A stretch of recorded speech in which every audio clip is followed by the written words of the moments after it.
The story of God killing the female Leviathan is part of Jewish mythology and is mentioned in various ancient texts, including the Talmud, Midrash, and apocryphal writings.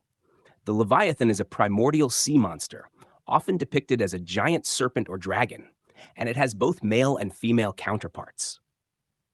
Here's a summary of the myth. 1.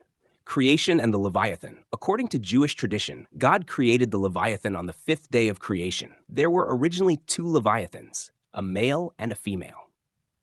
2. Concern over reproduction.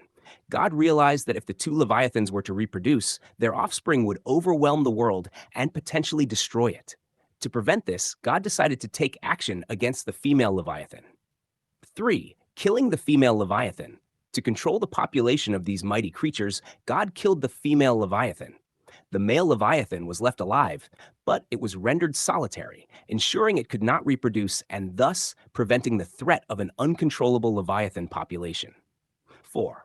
Use of the female Leviathan's remains. Jewish tradition holds that God preserved the flesh of the female Leviathan for a future purpose. It is said that during the Messianic age, the righteous will feast on the meat of the Leviathan at a grand banquet. 5. Symbolism and interpretation. The story is often interpreted as a symbolic representation of God's control over chaos and the natural world. The Leviathan itself is seen as a symbol of primordial chaos and evil, and God's triumph over it represents the establishment of order and the ultimate victory of good over evil. This mythological narrative underscores themes of divine power, the balance of creation, and the hope for a future era of peace and abundance.